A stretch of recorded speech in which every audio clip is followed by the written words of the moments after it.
Hi, everyone. Thanks for stopping by the Time We Discuss studio. Today I'm speaking with Kyle from Little Guy AI, and it's time we discuss using AI with marketing.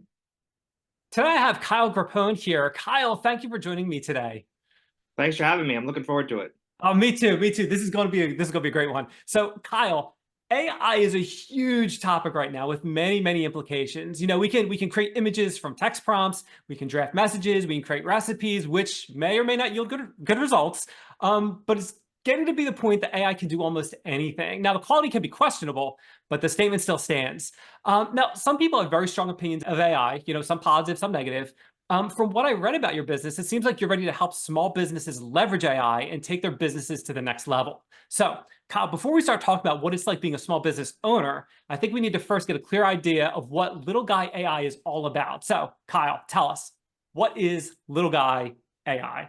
Essentially, what we do is we help small business owners learn how to use AI to improve their marketing and sales efforts.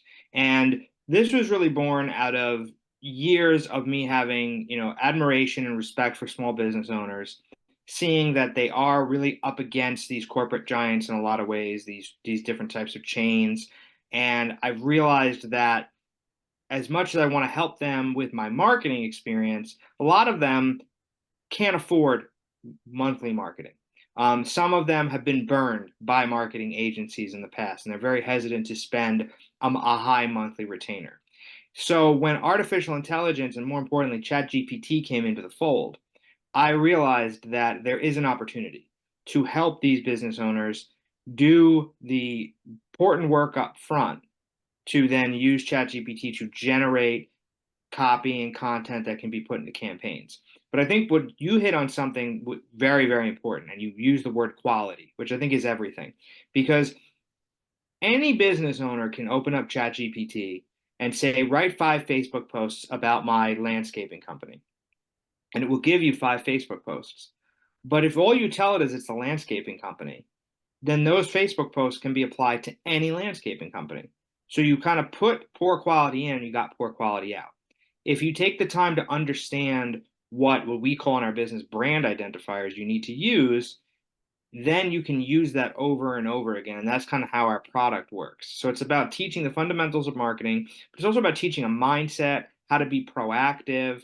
But again, just it's a product that is a one-time fee type thing. And I point that out because it's different than the agency model. One thing I didn't expect was not only are we helping these small business owners grow their business, but indirectly or almost by accident, we are helping certain people grow their own careers because they're learning marketing along the way. And now this is another thing they can put on their resume that if they go somewhere, they can say, oh, we have this marketing. So that's what we're really all about. That is really cool. And I love that you're taking this tool that's out there that's, essentially free for anybody to use. You just got to invest the time to learn how to use it the correct way. Exactly. And I think you would agree with me. I think that it pays back in dividends. I mean, it's just huge, exponential almost. And I think AI is a bit misunderstood, but I also think that artificial intelligence is so broad that like what we're talking about with marketing and sales copy is just one sliver of it.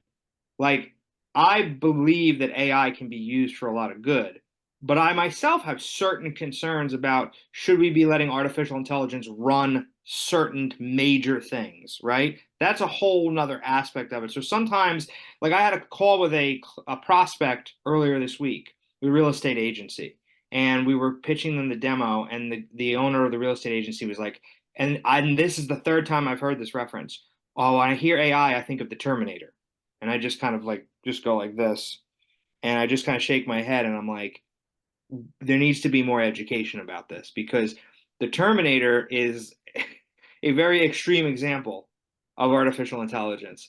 And I think some people see it and they get very scared by it. And I think once they start to see how you can use it, again, in a marketing sense, in a sales sense, but even this morning, like I had coffee with someone who works at Rutgers University, big college here in New Jersey, and they use ChatGPT for grant writing. But their staff is still doing the heavy lifting, putting together all the reasons they deserve this grant. They're still doing all of that. The difference being that once that's done, instead of spending all this time writing it, somebody else is actually, the chat GPT is taking all of that information and writing it out, and then somebody else is going to review it and tweak it afterwards. So when you view it that way as another tool to help you, I think it's great. I agree. It's such a powerful tool, and I myself I use it a fair amount. Even with my podcast, my channel, I use AI to do a lot of stuff for me. That I leverage that technology so that I can concentrate on the things that really matter, that really make this channel stand out. How did you actually get started with AI? What was the moment that you said to yourself, "This is a great opportunity to help people"? What was that catalyst? There's a couple answers to that question. I think from an AI standpoint, when I was working a corporate marketing job, there was a specific project in which we had to create a number of landing pages for campaigns. And we wanted the landing pages to have the same message, but you can't have 20 of the same page because Google will flag you. So this was when ChatGPT was brand new. Someone on the team just said, "Hey, why don't you take the copy you've already written and approved and you proved that it works and just ask ChatGPT to write it a few different ways and just pick the ones that you want."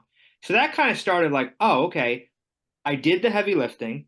I put in the quality ingredients. Now I'm just asking ChatGPT to kind of do some of the legwork now that I've done what I always say, the heavy lifting. So I think that was when I started to realize I was like, okay, AI could be used for certain things.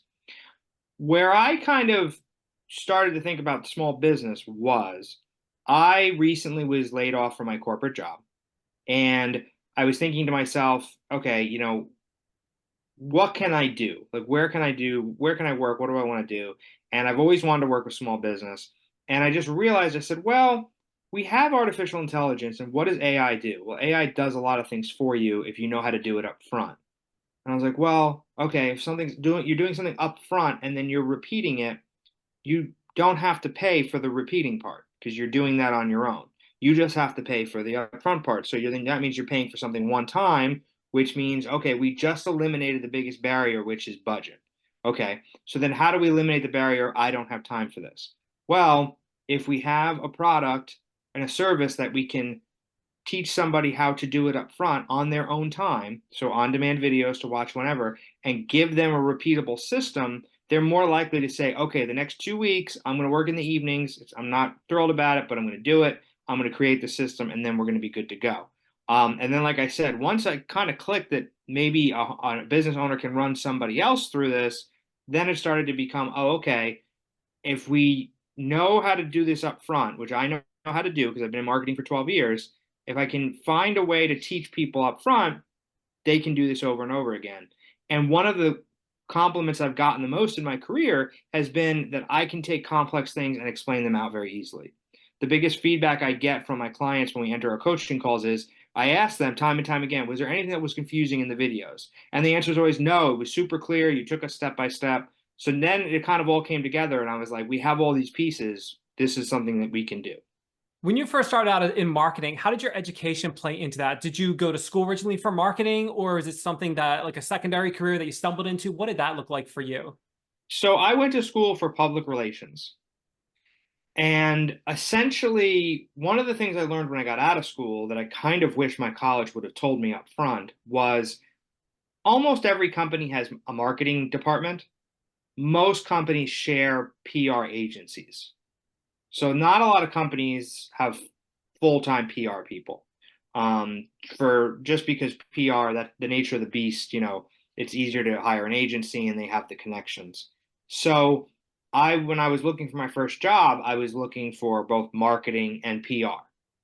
Because I felt like I understood the fundamentals of marketing, and I ended up getting an entry-level marketing job, and that's kind of where I started to learn on the job. I was lucky because it was an entry-level job. It wasn't a particularly busy company. Wasn't a particularly successful company. So I was able to learn things as I went. But what's always helped me in my career is what I've proactively decided to learn on the side. I had an entry level job. We didn't do a lot of SEO. I learned SEO on the side. Uh, I had a job. We weren't doing a lot of this. I learned that on the side. So my public relations degree really didn't go anywhere because I never got into PR. But and the other thing now is 14 years after graduation, a lot of times PR is folded into the marketing umbrella. So a marketing director will instruct the PR team to do what they're going to do. So that's kind of how that, rolled out. Going back to AI, what do you think is for most people that big barrier to entry? Why do you think, or what have you seen from your experience that people are like they're scared to get engaged with the tool? What are you seeing with that? I think it's a lack of understanding, and then as a result, they get very overwhelmed. One of the things that I've struggled with and tried to get better at is if I have a day of things to do that I know I've done before, I'm very excited for it. Like I've been on podcasts before, so I was very excited about this. If I'm pitching my demo and doing a coaching call, I'm very excited about those things. I've done them before. If I have something that I've never done before, like when I had to put together, like I'm doing a series of workshops with libraries around here for small business owners. Have not done this workshop before, so there's more hesitation because I don't know exactly what to do. But once I get into it, I'll realize it's not that difficult because I already have all the pieces. I just have to put them together. So I think people hear artificial intelligence and they think computers and machines, and I have to learn something new, and I don't have time to learn something new, and that's just not what I want to do. I think a big barrier is when you're messaging small business owners, they are people, some of them have lived and breathed that industry their whole lives. So if you're running a landscaping company or a contracting company and your whole life has been, blue collar landscaping construction type of work, AI just might be something that overwhelms you. I work with the team to kind of craft our email messaging. So we do cold emails to small businesses. And the emails that work best are the ones that don't mention AI, that focus on marketing and sales for less money and time, because that's something they can buy into. And then the first time they hear AI is when we're pitching the product. And at that point, they're like a little more into it because what I do in my pitch deck is I define AI, not the way they tell it, the way we're going to use it. And then I just show them an example of how ChatGPT works. And then throughout the deck, I show them how your brand in the prompt, in ChatGPT, so that way you feel comfortable and go, oh, this isn't so bad. This is something that I can do.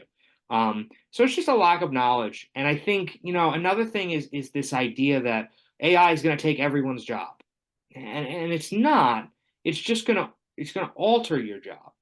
And if you take a little time to learn it, you can, AI is not going to take your job. If you're not careful, somebody who knows how to use AI is going to take your job.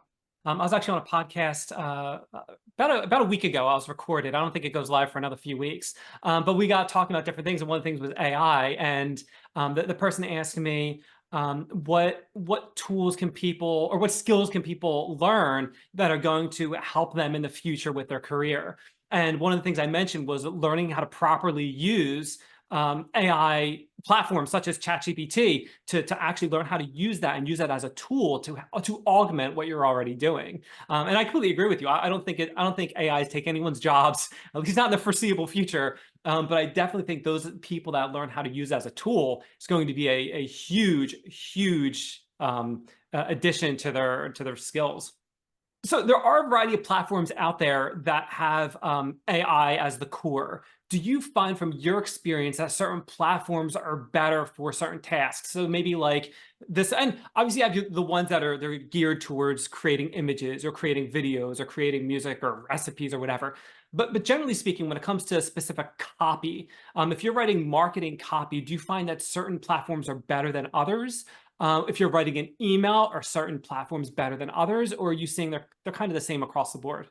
Personally, I think that they're pretty close across the board.